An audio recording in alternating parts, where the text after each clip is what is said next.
আজ আপনাদের সঙ্গে শেয়ার করব একদম রাজকীয় স্বাদের নিরামিষ গাঁঠি কচুর রেসিপি। নমস্কার, কেমন আছেন সবাই? আশা করছি সবাই খুব ভালো আছেন, সুস্থ আছেন। মৌসুমী রকমারি রান্নাতে আপনাদেরকে আবারও একবার অনেক অনেক স্বাগত। প্রতিদিনের মতো আজও একটা সুন্দর রেসিপি আপনাদের সঙ্গে শেয়ার করছি। আর এটা কিন্তু একদম সম্পূর্ণ নিরামিষ রান্না, খেতে কিন্তু দুর্দান্ত স্বাদের হয়। আর এর কাছে কিন্তু মাছ মাংস একদম ফেল হয়ে যাবে। আর এটা লুচি, পরোটা, রুটি কিংবা গরম ভাতের সঙ্গে দুপুরে একদম জমে যাবে। তো অবশ্যই রেসিপিটা ঝটপট করে বানিয়ে নিন, আর কেমন হয়েছে জানাতে ভুলবেন না। আর আজকে সম্পূর্ণ রেসিপিটা দেখার অনুরোধ রইল। আর রেসিপিটা কেমন লাগলো সেটা কিন্তু কমেন্টের মাধ্যমে জানাতে পারেন। আজকে আমার গলাটা ভীষণ খারাপ, খুব সর্দি হয়ে গেছে, আপনারা আওয়াজ শুনে বুঝতেই পারছেন। তো এইখানে দেখুন, আমি দুপুরবেলা রান্নাটা করেছিলাম, সেই জন্য গরম ভাতের সঙ্গে একদম গরম গরম এই গাঁঠি কচুর রেসিপি নিয়ে নিয়েছি। খেতে অসম্ভব সুন্দর হয়েছিল, আর যেমন দেখতেও সুন্দর হয়েছে, খেতেও কিন্তু ভীষণ সুন্দর হয়। একবার বানিয়ে দেখুন, ছোটরাও কিন্তু খেয়ে নেবে। আর এইখানে দেখুন, আমি গাঁঠি কচুগুলোকে খুব সুন্দর করে একদম ছাড়িয়ে পরিষ্কার করে নিয়েছি। আর তারপরে জলের মধ্যে দিয়ে খুব ভালো করে দেখুন এটাকে ধুয়ে নিচ্ছি। গাঁঠি কচুর মধ্যে একটু পিচ্ছিল ভাব থাকে, আর সেটাকে কিন্তু ধুয়ে যাবে না, তবু যতটা পরিষ্কার করা যায় সেইভাবে একটু ঘষে ঘষে দেখুন ধুয়ে নিচ্ছি। আর এই কচুর সঙ্গে দেব একটু আলু। আপনারা যদি আলু না পছন্দ করেন তাহলে শুধু কিন্তু এই গাঁঠি কচুটা দিয়েই রান্না করতে পারেন।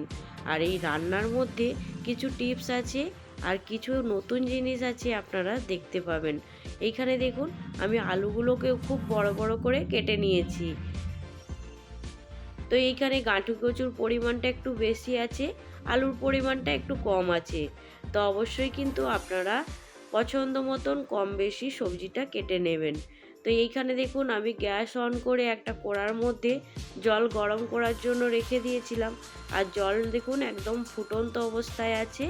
এই অবস্থাতে এবার এই গাঁঠি কচু আর আলুটা দিয়ে দেব। আলু আর কচুটা এখানে 50% সেদ্ধ করে নিতে হবে, খুব বেশি কিন্তু সেদ্ধ করা যাবে না। আর এইখানে দেখুন স্বাদ মতো নুন দিয়েছি, নুনটা দিয়ে এবার ঢাকা দিয়ে দেব।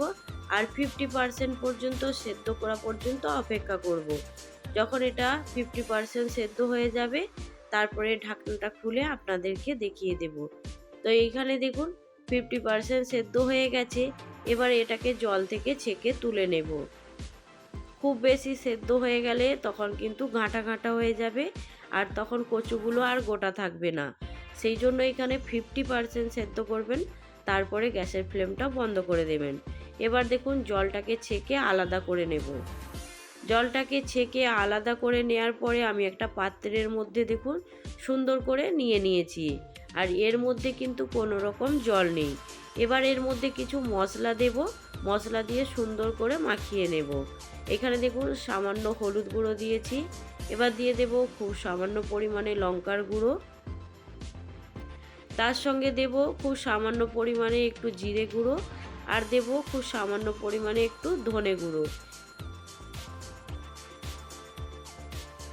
আলু আর গাঁঠি কচুর মধ্যে মশলাটা ধরে রাখার জন্য এখানে দেখুন আমি একটা মিডিয়াম চামচের 1 চামচ পরিমাণে বেসন নিয়েছি। এবার এর মধ্যে দিয়ে খুব ভালো করে এখন মিশিয়ে নেব। বেসনটা আমি নিয়েছি বার্নিংয়ের জন্য, আর এটা দিয়ে খুব ভালো করে মাখিয়ে নিতে হবে, তাহলে মশলাগুলো সব কিছুর মধ্যে একই সমানভাবে লেগে যাবে। বেসনটা দিয়ে এটাকে তেলের মধ্যে ভেজে নিতে হবে।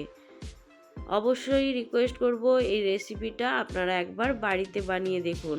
আর আপনাদেরকে আমার আওয়াজটা হয়তো খারাপ লাগবে, কিচ্ছু করার নেই, আমার ভীষণ সর্দি হয়েছে, আপনারা আওয়াজটা শুনে বুঝতেই পারছেন। আর এইখানে দেখুন খুব ভালো করে এখন বেসন আর মশলাটা আলু আর কচুর মধ্যে মিক্স করে নিচ্ছি। খুব ভালো করে মাখানোর পরে এখন এটাকে সাইডে রেখে দেব। দিয়ে আপনাদেরকে কিছু মশলা দেখাবো গ্রেভি বানানোর জন্য। তো এইখানে দেখুন আমি খুব বেশি পরিমাণে মশলা নেব না, এখানে 2 ইঞ্চির মতো আদা নিয়েছি, আর এইখানে ঝালের জন্য নিয়েছি দুটো কাঁচা লঙ্কা, আর মশলাটা একটু গ্রেভিটা ভালো হওয়ার জন্য একটু নারকেল নিয়েছি, খুব সুন্দর স্বাদ হবে। আর এইখানে দেখুন একটা বড় টমেটোর অর্ধেকটা নিয়েছি। এবার খুব ভালো করে এটাকে মিক্সিতে একদম মিহি পেস্ট করে নেব। একদম কম মশলা দিয়ে যে এত টেস্টি একটা রান্না করা যায় আপনারা দেখলে অবাক হয়ে যাবেন, আর খেতে ভীষণ সুন্দর হয়। আপনারা একবার বাড়িতে বানিয়ে দেখুন। আর এইখানে দেখুন মশলাটাকে সুন্দর করে একদম মিহি পেস্ট করে নিয়েছি। তো এবার এটাকে সারিয়ে রেখে দেব। তারপরে দেখুন গ্যাস অন করে কড়াটাকে খুব ভালো করে এখন গরম করে নিচ্ছি। কড়াটাকে তবে অবশ্যই খুব ভালো করে গরম করে নেবেন, নাহলে আলু আর কচুটা দেওয়ার সঙ্গে সঙ্গেই কড়ার মধ্যে জড়িয়ে যাবে। কড়াটা যখন খুব ভালো করে গরম হয়ে যাবে তারপরে এর মধ্যে তেল দেবেন। এখানে আমি সাদা তেল ব্যবহার করছি, আপনারা চাইলে সরষের তেল দিয়েও এটাকে বানাতে পারেন। তো এইখানে দেখুন আমি সাদা তেলটা দেওয়ার পরে এবার যে মশলা মাখানো আলু আর গাঁঠি কচুটা আছে সেটাকে এইখানে দিয়ে দেব। দিয়ে এবার খুব ভালো করে একটু নাড়াচাড়া করে লালচে করে ভেজে নেব। আর এইখানে ভাজার পরে আরও 20% সেদ্ধ করে নিতে হবে। গ্যাসের ফ্লেমটা একটু স্লো করে দিতে হবে। রেখে দেওয়ার পরে একটু ঢাকা দিয়ে দিলে খুব সুন্দর একটু সেদ্ধ হয়ে যাবে। আলু আর গাঁঠি কচুটা যখন তেলের মধ্যে দিয়ে একটু নাড়াচাড়া করবেন তখন কড়ার মধ্যে জড়িয়ে যাওয়ার সম্ভাবনা থাকে। সেই জন্য কড়াটাকে খুব ভালো করে গরম করে নিলে সেই জিনিসটা কিন্তু একদমই হবে না। তো এইখানে দেখুন আমি একটু নাড়াচাড়া করে নিচ্ছি, দেখতে পাচ্ছেন। এবার একটু ঢাকা দিয়ে 3 মিনিটের জন্য রেখে দেব আর গ্যাসের ফ্লেমটা স্লো করে দেব। এইখানে কিন্তু একটু এইভাবে নাড়াচাড়া করলে তাহলে এটা সেদ্ধ হয়ে যাবে। এমনিতেই আমাদের 50% সেদ্ধ করা হয়ে গেছে, আর একটু নাড়াচাড়া করে এইভাবে লালচে করে নিলে তখন কিন্তু আরও একটু সেদ্ধ হয়ে যাবে। আর দেখুন মশলার সঙ্গে কিন্তু একদম জড়িয়ে গেছে, খুব সুন্দর কিন্তু ভাজা হয়েছে। তো এইভাবেই ভেজে নিতে হবে। আলু আর গাঁঠি কচু সুন্দর ভাজা হয়ে গেছে, এবারে এটাকে তুলে নেব। আলু আর কচুর গায়ে দেখুন মশলাটা সুন্দর লেগে গেছে। বেসনটা দেওয়ার কারণে কিন্তু মশলাটা গায়ের মধ্যেই লেগে যাবে, এটা আর ছেড়ে যাবে না। সেই জন্য অবশ্যই বেসনটা দিয়ে মাখিয়ে নেবেন আর কড়াটাকে খুব ভালো করে গরম করবেন। এই টিপসগুলো ফলো করলে রান্নাটা ভীষণ সুন্দর হবে। তো এইখানে দেখুন এবারে এটাকে তুলে নিচ্ছি প্লেটের মধ্যে। এবার কড়ার মধ্যে যে তেলটা আছে তার মধ্যে আরও কিছুটা পরিমাণে তেল দিয়ে দেব। তেল দেওয়ার পরে এবার এর মধ্যে দিয়ে দেব খুব সামান্য পরিমাণে ফোড়নের জন্য হিং। যেহেতু এটা নিরামিষ রান্না সেই জন্য হিংটা দিলে খেতে ভীষণ ভালো লাগবে। আর এইখানে দিয়ে দেব গোটা জিরে ফোড়নের জন্য, দেব দুটো শুকনো লঙ্কা। এবার এইখানে দিয়ে দেব হাফ চামচ এইখানে ময়দা। তো দেখতে পাচ্ছেন হাফ চামচ ময়দা নিয়েছি, তেলের মধ্যে দিয়ে দেব। দিয়ে খুব ভালো করে ময়দাটাকে একটু ভেজে নেব। তেলের মধ্যে ময়দাটা যে দিয়েছি তার কারণটা একটু পরে বলবো। তো এখানে ময়দাটাকে সুন্দর করে আমি ভেজে নিচ্ছি। আর যখন একটু লালচে হয়ে যাবে তখন যে মশলাটা পেস্ট করে রেখেছিলাম সেই মশলাটা এখানে তেলের মধ্যে অ্যাড করে দিতে হবে। তো এইখানে ময়দাটা সুন্দর ভাজা হয়ে গেছে, এবার এইখানে মশলাটা দিয়ে দেব। তো আপনারা চাইলে ময়দার পরিবর্তে বেসন দিতে পারেন, আমি ময়দাটা দিয়েছি। যেহেতু এটাকে একদম গ্রেভিটাকে রাজকীয় স্বাদের বানাবো সেই জন্য এইখানে ময়দাটা আমি দিয়েছি। অবশ্যই কোনোদিনও যদি ময়দা না দিয়ে থাকেন এইভাবে একবার দিয়ে দেখুন, এর গ্রেভিটাও যেমন সুন্দর হবে, খেতেও ভীষণ সুন্দর হবে, আর দেখতেও কিন্তু দুর্দান্ত হবে।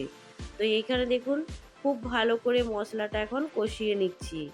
এবার মশলার মধ্যে দিয়ে দেব ছোট্ট বাটির 1 বাটি টক দই। আর টক দইটাকে আমি গ্লাসের মধ্যে নিয়ে খুব ভালো করে ফেটিয়ে নিয়েছি। তো এই ফেটানো টক দইটা মশলার মধ্যে দিয়ে দিয়েছি, আর গ্যাসের ফ্লেমটা কিন্তু একদম লো ফ্লেমে করে দিয়েছি। আর লো ফ্লেমে করে দেওয়ার পরে দেখুন মশলাটাকে একটু কষিয়ে নিচ্ছি। আর এইখানে গ্যাসের ফ্লেমটা লো আছে, আর তার কারণে কিন্তু দইটা একদমই ফাটবে না, মশলাটা কিন্তু সুন্দর কষানো হয়ে যাবে। আপনারা দেখতেই পাচ্ছেন কত সুন্দর করে মশলাটা আমি কষিয়ে নিচ্ছি। এবার এইখানে দেখুন আমি হাফ চামচ জিরে গুঁড়ো দিয়েছি, আর হাফ চামচ ধনে গুঁড়ো দিয়েছি, খুব ছোট চামচের মধ্যে দিয়েছি, তবে খুব বেশি গ্রেভির জন্য মশলা লাগবে না। এখানে যেই মশলার পরিমাণটা আমি দিয়েছি এটাতেই হয়ে যাবে। আর এখানে দেখুন হাফ চামচের মতো হলুদ গুঁড়ো দিয়েছি, আর কাশ্মীরি লঙ্কার গুঁড়ো আমি হাফ চামচ দিয়েছি। যেহেতু এটা নিরামিষ গাঁঠি কচুর রান্না, এই গাঁঠি কচুর মধ্যে কিন্তু কোনো রকম ঝাল হলে ভালো লাগবে না। কালারটা দেখতে সুন্দর হওয়ার জন্য আমি একটু কাশ্মীরি লঙ্কার গুঁড়ো দিয়েছি, আর দুটো কাঁচা লঙ্কা তো আগে দিয়েছি, এর থেকে আর বেশি ঝাল দেব না, তাহলে খেতে একদমই ভালো লাগবে না। মশলাগুলো দিয়ে দেখুন খুব ভালো করে এখন কষিয়ে নিচ্ছি। আর এখানে মশলার কালারটাও দেখুন কতটা সুন্দর চলে এসেছি। এবার দিয়ে দিলাম স্বাদ মতো নুন। যেহেতু নুনটা আমার আগে দেয়া আছে কচুর মধ্যে, সেই জন্য অল্প পরিমাণে নুনটা দিয়ে দিয়েছি। দিয়ে এবার খুব ভালো করে নাড়াচাড়া করে নিয়েছি। এবার দিয়ে দেব যে আলু আর গাঁঠি কচুটা ভেজে রেখেছিলাম সেগুলো। মশলা কষানো আছে, আর এমনিতেই আলু আর কচুটাও সেদ্ধ হয়ে গেছে। তো মিনিট 3-4 এইখানে আর জল দিয়ে খুব ভালো করে একটু ঢাকা দিয়ে সেদ্ধ করে নিলে কিন্তু একদম রেডি হয়ে যাবে। তো এইখানে দেখুন খুব ভালো করে নাড়াচাড়া করে নিয়েছি। এবার পরিমাণ মতো একটু জল দেব। আপনারা যদি গ্রেভিটা খুব পাতলা করতে চান তাহলে সেই পরিমাণে জল দেবেন। এইখানে একটা থিকনেস গ্রেভি রাখার চেষ্টা করছি, খুব পাতলাও হবে না, খুব গাঢ় হবে না, আর একদম মাখা মাখা হবে না, সেই জন্য সেই পরিমাণে জলটা দিয়েছি। এবার ঢাকা দিয়ে রেখে দেব। আর একটা কথা বলি আপনাদেরকে, এইখানে টক দইটা দেওয়া আছে। যদি গাঁঠি কচু একটু চুলকানি মনে হয়, কিন্তু এই দইটা দেওয়ার কারণে সেই চুলকানিটা কেটে যাবে। গলা অনেক সময় ধরে যায়, তখন কিন্তু আর এই জিনিসটা হবে না। তো আপনাদেরকে আবারও বলবো, একবার এই নিরামিষ রেসিপিটা বানিয়ে দেখুন, বাচ্চারাও কিন্তু খুব সহজে খেয়ে নেবে। এখন ঢাকা দিয়ে দিয়েছি, এবার কিছুক্ষণ অপেক্ষা করব।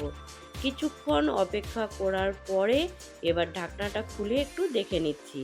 তো দেখতেই পাচ্ছেন রেসিপিটা কেমন হয়েছে, আপনারা তো দেখে বুঝতেই পেরে গেছেন খুবই সুন্দর হয়েছে। কচুটা সেদ্ধ হয়েছে কি না আমি একটা চামচ দিয়ে দেখে নিচ্ছিলাম চেক করে। তো এইখানে দেখুন কচুটা কিন্তু ভীষণ সুন্দরভাবে একদম সেদ্ধ হয়ে গেছে। আমরা এইভাবে সেদ্ধ হয়ে গেলে আমরা এটাকে বলে থাকি একদম পাঁকের মতো সেদ্ধ হয়ে গেছে। তো এটা মেদিনীপুর জেলার ভাষা, পাঁকের মতো সেদ্ধ হয়ে গেছে।